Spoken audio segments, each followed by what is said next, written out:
C'est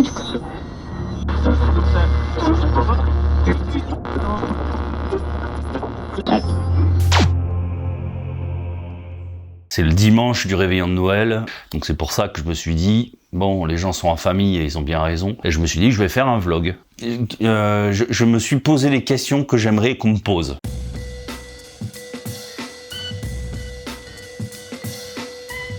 C'est vrai que pour ceux qui connaissent la chaîne depuis le début, parce que maintenant elle a bien 7 ans, je crois, quelque chose comme ça la chaîne, je faisais pas mal de vidéos avec d'autres youtubeurs. J'en ai eu fait encore il n'y a pas si longtemps que ça, mais c'était plutôt des vlogs avec Floki. Il a fait un passage, je veux dire. C'était pas non plus une vidéo collaborative, mais c'est vrai que YouTube demande aux youtubeurs de faire des vidéos collab. C'est donc ces vidéos où plusieurs youtubeurs contribuent à faire une seule vidéo. Les mecs qui ont 100, 200, 300 000 abonnés, tu fais vite une vidéo assez complète, et puis voilà, tout le monde s'échange les abonnés, et puis à la fin, tout le monde est gagnant. Je l'ai fait au tout début, et à vrai dire, quand j'ai vu la mentalité j'ai envie de dire 90% des gens sur YouTube, hein, les gens que tu vois toi comme des mecs comme moi ou d'autres, étaient hypocrites, un peu comme dans la vraie vie, hein, en fait, hein, c'est des sourires, c'est des trucs comme ça, parce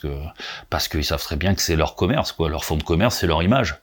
Ce qu'ils racontent n'est pas toujours sensé ou pas toujours intéressant, mais ils vendent leur image. Même d'ailleurs, certains en ont fait un business, ils vendent très bien leur image. On peut aussi constater cette volonté de tous ces gens de se mettre surtout eux en avant. Je ne fais plus des vidéos avec d'autres youtubeurs parce que en règle générale ils viennent profiter de ta notoriété, de tes abonnés en fait.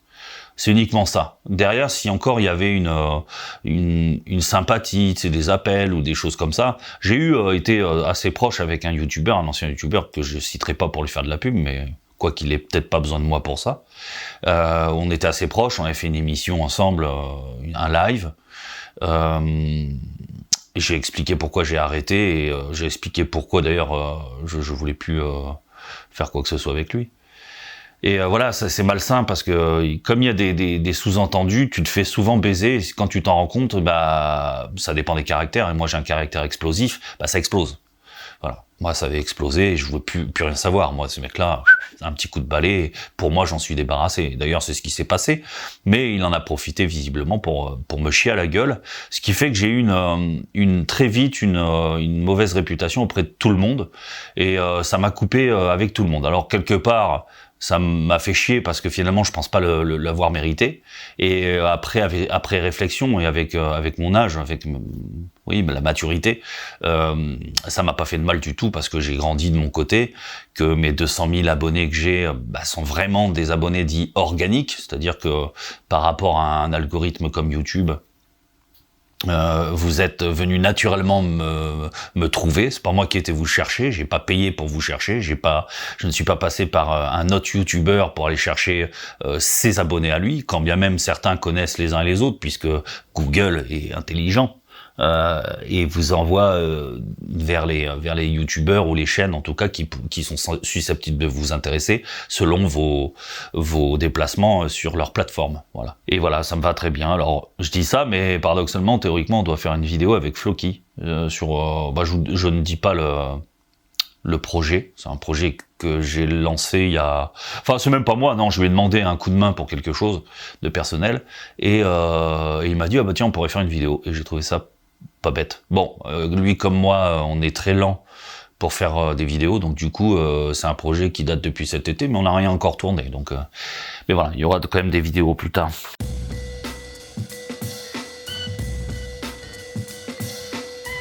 Bon, la question vraiment, c'est pas sur Plaza. Je vais mettre les choses au clair tout de suite. On va pas parler de ce qui lui arrive là. J'ai lu dans les journaux ce qui lui arrivait. Ça, j'en ai rien à foutre. Pour l'instant, il y a rien de jugé, donc présumo innocent, on va dire. Mais c'est surtout parce que Plaza représente quand même pas mal les émissions de télévision sur la décoration, chose qui n'est d'ailleurs pas son métier, lui. Je trouvais la question intéressante parce qu'en fait, ce qu'on peut remarquer derrière ces émissions, c'est qu'il y a toujours quelque chose à vendre derrière.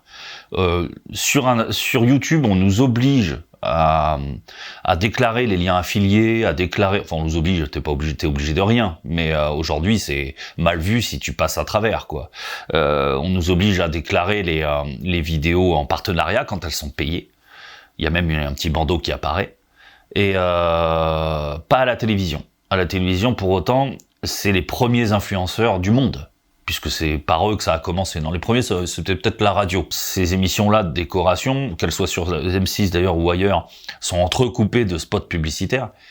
C'est bouffé par les spots publicitaires. Et ensuite, à l'intérieur même, quand ils veulent faire de la pub, il n'y a pas de scotch sur les marques. Et ça, je l'ai remarqué, donc, enfin, je veux dire, n'importe qui peut le remarquer. Et à ce moment-là, tu sais très bien qu'il y a un partenariat derrière. Premièrement, je pense qu'en décoration, c'est l'une des émissions les plus, entre guillemets, célèbres à l'époque. Mais M6 a toujours été un peu comme ça, puisqu'il y avait Damido à l'époque avec M6 Déco. Tout ça, c'est des émissions que j'ai regardées 2 fois, quoi, pour voir à quoi ça ressemblait. Il y a longtemps, au tout début, quand c'était paru. Bon, c'était pas pour moi, donc voilà, mais j'ai rien contre, je m'en fous. Là, justement, avec les affaires de Plaza, moi, je connaissais pas du tout sa vie, en tout cas au niveau professionnel. J'apprends que M6 détient 51%, je crois, du capital de Plaza Immobilier. Comment quelqu'un peut être intègre, continuer à être intègre ou faire croire aux gens qu'il est intègre, je parle de quelqu'un, c'est une entité M6, t'as bien compris, en mettant en avant un de ses présentateurs chez lequel l'entité détient 51% du capital de l'entreprise. C'est comme si aujourd'hui je travaillais pour Uniqalo, je te dis les pauvres, je prends Uniqalo mais ça pourrait être la petite tour noire. Je ne te dise pas que je travaille pour eux, mais que je les mette en avant en permanence. Et je te dis pas que je détiens une partie de leur capital, donc forcément de leur chiffre d'affaires vient dans ma poche, mais je profite de ma notoriété visuelle pour les mettre en avant, puisque c'est derrière, je sais que je vais récupérer de l'argent. Voilà. Et ça, c'est pas beau, et les gens sont devenus tellement accros à cette émission que ça passe crème, quoi. Une autre chose que je peux vous dire sur ces émissions-là, j'avais été contacté il y a, maintenant j'en sais rien, quoi, ça fait 2 ans, je crois, un truc comme ça. Non pas par M6, mais par une agence dont j'ai oublié le nom. De toute façon, ça avait aucun intérêt, une agence de casting, qui était en train de caster des futurs présentateurs pour une émission de décoration M6. Ils n'ont dit, ils m'ont donné aucun tenant aboutissant, puisque moi ça s'est arrêté à la simple question, est-ce que j'aurais le droit d'avoir une vue sur le scénario, parce que je sais que tout est scripté, et on m'a dit non. Donc en fait, je lui ai dit très ouvertement, c'est dommage que j'ai pas enregistré cette conversation parce que là c'est ma parole contre du vent, il y a rien. Je lui ai dit textuellement, ce que vous cherchez c'est un Pinocchio, un mec qui ouvre sa bouche ou ce que vous cherchez c'est un ventriloque, vous lui mettez la main dans le cul puis vous lui faites raconter ce que vous avez envie d'entendre. Et je lui ai dit, moi ça m'intéresse pas. Donc elle m'a dit d'accord, elle a compris tout de suite que j'étais une tête de con, donc elle m'a pas raccroché au nez la meuf, mais c'était pas loin. Hein. Et du coup, je sais même pas combien j'aurais touché, je sais même pas pour quelle émission c'était, je sais même pas avec qui c'était, je savais rien quoi. Donc nul doute qu'ils ont dû trouver quelqu'un d'autre et que vous l'avez certainement vu dans une émission. En plus, j'étais un peu frustré parce qu'à l'époque, quand on m'a appelé, je déteste moi la mise en avant encore une fois, mais je suis passionné par la technique et j'aurais été ravi de rencontrer des techniciens, en supposant qu'ils en aient quelques-uns quand même, pour parler avec eux de technique, voir le matériel qu'ils utilisent, etc. Je suis assez passionné par ça, donc ça m'aurait intéressé. Bon. Ça s'est pas fait. Et en attendant, voilà, je sais que M6 scripte ses émissions, que la plupart sont les personnes qu'ils ont en face, la plupart, hein, je te dis pas que tous les cas sont comme ça, mais la plupart ce sont des acteurs qui ont un scénario et qui jouent. Moi, je trouve qu'ils jouent mal, quoi. Suffit de regarder certaines émissions, tu te dis c'est juste pas possible, quoi. Moi, je crois que c'est de la merde, d'autant que ces gens-là restent des journalistes. Et qu'ils ont appris le bricolage comme mon père bricole, quoi. Si tu veux, mon père il est gentil, il est rigolo, il te fait rire, il pourrait faire une chaîne YouTube, je suis sûr que ça marcherait. Tout ça parce qu'il est gentil, il est rigolo, voilà. Tu vois. Sauf que c'est pas son métier, il fait de la merde. Mais c'est pas grave, quand c'est filmé de loin, tu vois rien, ça passe comme il est à la poste. Les gens sont devenus bêtes en plus, ils analysent plus rien, ils boivent les images, tu vois.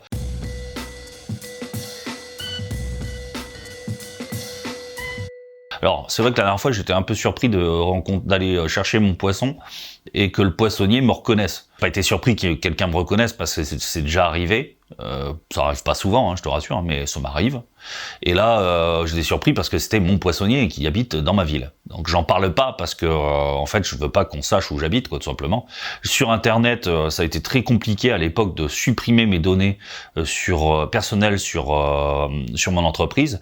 Alors au départ, c'était dans l'idée de ne pas être dérangé par des abonnés un peu foufous. J'ai eu des messages des fois, ah j'adorerais ton pote, je sais que t'es sur Toulouse, où est-ce qu'on peut venir te voir, enfin des trucs comme ça. D'autres gens qui se faisaient passer pour des futurs clients de mon entreprise, de ma boutique en ligne, et qui pareil voulaient venir à la maison, quoi. Sans compter qu'aujourd'hui les gens sont débiles et qui et ça c'est lié avec l'autre question, tu donnes jamais ton salaire, c'est vrai que je suis évasif. D'ailleurs c'est la première question que te pose à chaque fois un journaliste, hein. À chaque fois si t'as un journaliste qui t'interviewe, vous touchez combien, quoi. Un youtubeur c'est pas un footballeur, il gagne pas, alors sauf peut-être les Squeezie et compagnie, mais ça gagne pas des millions, quoi. À vrai dire, YouTube par lui-même me rapporte même pas un SMIC. Si j'avais pas ma boutique en ligne, je te ferais plus de vidéos, tout simplement, parce que je pourrais pas vivre. J'ai une maison, j'ai une famille, enfin bon, voilà, comme tout le monde, quoi. Après c'est normal, je fais pas. Si tu regardes bien mes vues, à chaque vidéo, voilà, des fois j'ai une vidéo qui fait 100 000 vues, elle va me rapporter 200 balles. T'enlèves les impôts, ça me rapporte 100 balles, et c'est juste une fois, quoi. Hein. Et puis la plupart de mes vidéos, c'est 10, 20 000 vues. Il suffit de regarder, même celle-là, là, je suis sûr qu'elle fera même pas 10 000 vues. Je sais comment le monde part en couille, et j'ai pas envie que demain qu'un cambrioleur désigne ma maison comme celle d'un youtubeur et que derrière il y a du pognon, ce qui est pas vrai. Je crains pas pour mon intégrité physique, je crains pour mes biens et pour ma famille surtout, quand je suis pas là.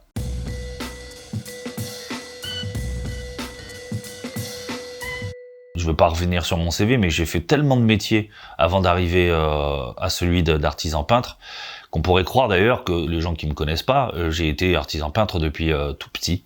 Ce qui est faux. Quand j'ai fait une reconversion professionnelle, j'avais une trentaine d'années. Donc voilà, c'est pas, j'ai choisi ce métier-là parce qu'à l'époque c'était quelque chose qui m'intéressait, mais c'est pas un métier que j'avais envie de faire depuis tout petit. Et j'aspire à d'autres choses, effectivement, mais je peux pas en parler. J'en parlerai jamais, d'ailleurs, parce que si je réussis dans ce domaine-là, bah du jour au lendemain, tu verras un écran noir sur ma chaîne YouTube. Or, j'avais retiré, je pense quand même, parce que il y a des bons abonnés qui étaient là pour le personnage, etc. Et je sens à travers leurs commentaires souvent la sincérité. Mais autrement, j'arrêterai du jour au lendemain et je ferai cette activité sans que personne le sache. Alors, c'est pas une activité du tout interdite, hein. Au contraire. Je peux juste dire que j'aurai un pseudonyme et que personne ne pourra découvrir derrière ce pseudonyme l'ancien docteur peinture. Et ensuite, c'est une activité qui nécessite d'être humble et de pas être devant, quoi. Peut-être qu'un jour vous verrez mon travail, mais vous ne saurez pas que c'est moi.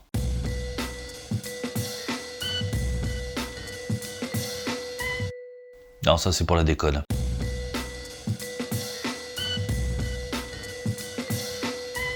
En fait, je transpose un peu l'idée d'un cours à l'école sur YouTube.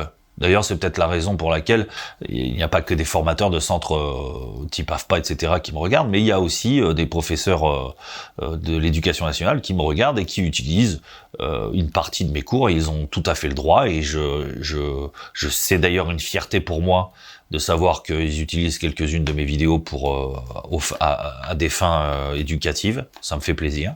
Alors, je sais pas comment ils font pour couper les moments où il faudrait pas que ça déconne, mais bon, peut-être que c'est aussi une manière de rendre les choses plus accessibles à des gamins qui sont devenus de plus en plus, j'ai pas envie de dire cons, mais de plus en plus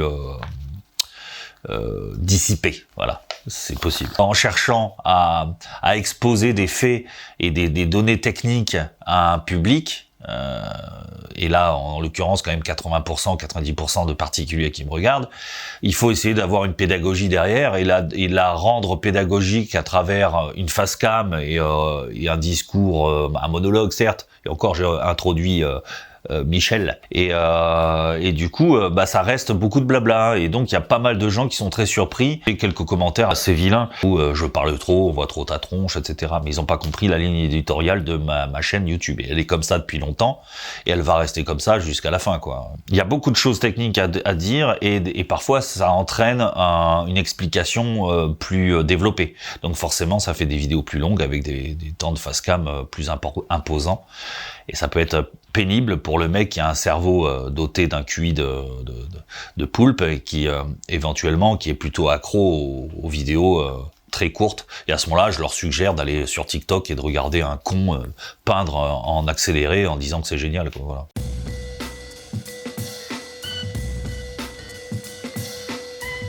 Tout est prétexte à une vidéo, tout. Après, les idées en elles-mêmes, elles viennent quand je fais un chantier, quoi. Mais parfois, ça m'arrive de l'avoir avant. Donc j'écris toutes mes idées. Je fais des petits fichiers sur mon ordinateur. C'est des boîtes vides avec un titre qui exprime l'idée d'une vidéo. Et à ce moment-là, j'y vais quand j'ai le temps ou quand je tourne quelque chose en rapport. Ah bah tiens, attends, j'ai pensé à ça. C'est une ressource inépuisable. Ce sont vos commentaires. Dans vos commentaires, dans des questions, parfois dans des réflexions, qui sont pas forcément une question, il y a une idée de vidéo, voilà. Et ben encore une fois, je note. Et comme je regarde tous les commentaires, je note beaucoup d'idées.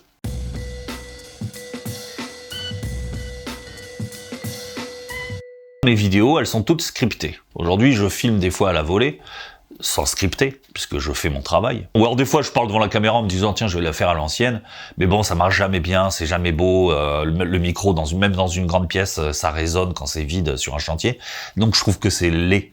C'est pour ça que je scripte tout, je filme au maximum, je mets ça sur la ligne de montage, bout à bout, dans le sens bien sûr dans lequel on doit voir la vidéo. Alors ça fait des vidéos de 50 minutes, hein. T'imagines même pas le bordel que c'est, quoi.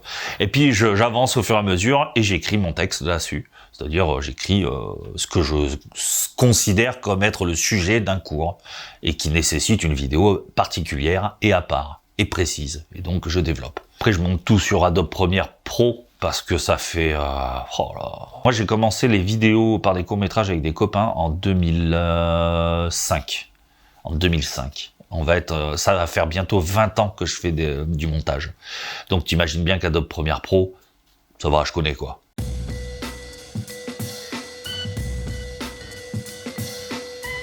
J'aurais aimé, adoré vous parler de ma bibliothèque. Bon, c'est vrai que ça a double tranchant, c'est que d'un côté, il y a des gens qui vont te prendre pour un intellectuel, chose que je ne suis pas. Je suis pas capable de tenir un discours philosophique avec tous les livres que j'ai lus, quand bien même je les comprends, hein, je suis pas un philosophe. Et puis il y a des gens qui se sentent vexés parce que quand tu leur dis que tu as lu tel ou tel truc et que dans tel ou tel truc, ils disent l'inverse de ce que tu es en train de dire. Voilà, moi je vais pas sur Wikipédia pour chercher mes informations, j'ai ma bibliothèque. Quand j'ai une question sur un sujet, je vais le chercher. En général, j'attends pas l'actualité pour le regarder. Alors je dis pas que si j'ai lu, j'ai la science infuse, mais j'ai moyen de débattre concrètement avec les gens, et je sais très bien qu'en face, c'est 90% de Wikiman. Voilà, les gens ils vont que sur Wikipédia quand c'est pas Facebook, quand c'est pas TikTok, quand c'est pas Twitter qui leur apprend, qui leur forge une opinion. Voilà, c'est grave. C'est pour ça que j'aurais voulu qu'on parle de ma bibliothèque, mais je pense, j'ai fait un premier épisode, alors je sais pas quand est-ce qu'il va sortir, peut-être pour Noël, tiens, je vais le faire, je vais avoir le temps, où je fais un résumé de texte d'un livre qui m'a plu, voilà, parfois polémique, comme Céline en chemise brune, ça va être le premier épisode, pour te dire la vérité. Et puis parfois ce sera des choses plus voilà, plus culturelles, du Camus, du Victor Hugo, parce que c'est vrai que je tape souvent dans les anciens, parce que dans les écrivains modernes, il n'y a pas grand monde à qui j'accorde de l'intérêt, quoi. J'aimerais que les gens trouvent la petite étincelle qui leur donnera envie d'ouvrir un bouquin jusqu'au bout. Parce que faut pas croire, même pour moi qui aime lire, il y a des bouquins plus fastidieux que d'autres. Il y a des bouquins que je lis par amour, c'est du miel. Il y a des bouquins des grands auteurs comme Victor Hugo, je m'en lasse jamais. Et puis il y a des bouquins où c'est pour se forger une opinion et c'est plus difficile à avaler déjà. Hein. Quand il s'agit de problèmes religieux par exemple, se fader des bouquins comme le Coran notamment, ça nécessite du courage mais du travail. Il faut pas être feignant pour ouvrir un bouquin comme ça et le lire alors que t'es pas du tout croyant ou que tu veux pas te convertir, quoi. Je veux dire, Ça me fait rire, j'en parle des fois avec des gens autour de moi. Ils avouent tous avoir lu les évangiles, la Bible, etc. Et je ne connais aucun qui soit capable. Alors moi, je suis pas capable de citer de tête, de mémoire, des passages. En revanche, je prends beaucoup de notes dans les livres que je lis, et du coup, je suis capable de tenir une conversation sur un bouquin que j'ai déjà lu, quoi. Eux, pas du tout. Mais ils te disent qu'ils l'ont lu. Tu vois. Dès que je me rends compte de quelque chose en posant 2-3 questions sournoises, je peux être sournois, et je jubile intérieurement parce que je me dis que j'ai affaire à un trou du cul qui est en train de se payer ma tête. Et j'imagine les intellectuels qui vont sur... Alors je devrais pas dire ça, parce qu'on va croire que je me prends pour un intellectuel, et je l'ai expliqué, pas du tout. Mais j'imagine les intellectuels, les philosophes, etc., qui vont sur Internet, sur Twitter notamment, et qui lisent la moitié des qui lisent toutes ces conneries. Ça doit être dur pour le cerveau.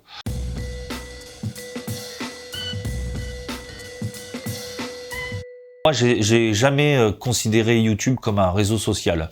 Parce que pour moi, ce qu'ils ont appelé réseau social, c'est un moyen de lier les gens qui ne sont pas copains ou qui ne se connaissent pas et qui sont parfois à l'autre bout du monde entre eux. Une vidéo, ça lie rarement les gens entre eux, quoi.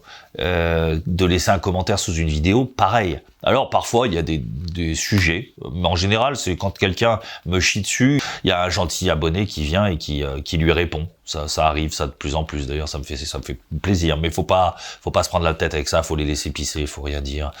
À la limite, moi quand je le vois que ça va trop loin, je supprime le commentaire. Mais qu'est-ce que je pense des réseaux sociaux? C'est fatigant. J'ai dû créer malgré moi un compte sur quasiment tous les réseaux sociaux pour pas qu'on me pique mon nom et que quelqu'un se fasse passer pour moi, ou en tout cas qui utilise mon nom à des fins commerciales. Et tu t'imagines pas le nombre il suffit de taper Docteur Peinture, tu vas voir les mecs qui ont créé des entreprises de peinture.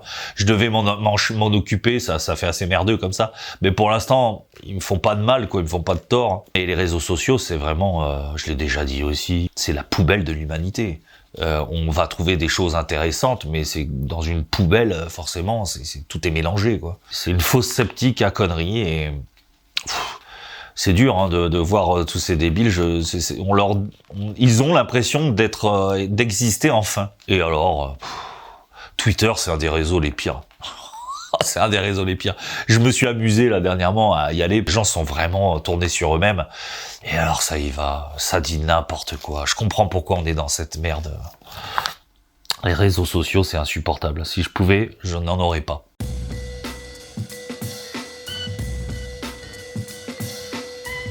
Et ça, je vais finir avec ça. Parce que je me suis permis, moi, de donner mon avis sur le massacre des terroristes du Hamas envers des Israéliens parce qu'ils étaient juifs. Moi qui ai lu beaucoup sur l'histoire, je trouve qu'on est à un tournant de la nôtre. Il est plus facile de prendre position pour quelque chose qu'on ne comprend pas, mais qui paraît être beau, que pour les juifs en l'occurrence, parce qu'on ne connaît pas l'histoire, quoi. Et c'est affligeant de voir que des gens comparent les juifs à des nazis. Alors je sais bien que c'est fait exprès, mais c'est affligeant de voir qu'on en est là. Ces gens-là devraient aller, on devrait les envoyer de force à Auschwitz, et encore je suis même pas sûr qu'ils comprendraient quoi que ce soit, vu que même si les bâtiments sont encore debout, il y a plus rien à voir, quoi. Et l'imagination chez eux, c'est pas quelque chose qui déborde, tu vois. Je pense que des gens qui ont un tant soit peu pas de célébrité, mais enfin de lumière sur eux, si on ne prend pas parti, le silence donne souvent raison à ceux qui parlent. Donc il se dit tellement de conneries que j'étais obligé de prendre parti, parce que là c'est juste insupportable de savoir ce qui se passe, ce qui s'est passé, ce qui se passe et ce qui va se passer encore. J'entends aussi ça va arriver chez nous, mais c'est déjà arrivé chez nous. Les mecs, ils ont oublié Charlie Hebdo, ils ont oublié l'autre connard de Toulousain, j'ai même honte de dire ça, qui a assassiné les Juifs encore une fois. Ils ont oublié le Bataclan, ils ont tout oublié, quoi. On peut pas leur en vouloir de pas avoir connu les attentats des années 80. Bon. Même moi, j'en ai un souvenir très éloigné. Mais ces choses-là qui sont arrivées il y a moins de 10 ans, on peut pas ne pas s'en rappeler, quoi. Voilà. Et je ne sais pas du tout ce que les autres youtubeurs ont pu dire ou penser ou parler de tout ça. Mon petit doigt me dit que je suis pas persuadé qu'un seul ait pris parti, parce que chacun a des intérêts derrière tout ça, et qu'ils ont pas envie de t'emmerder, tout simplement.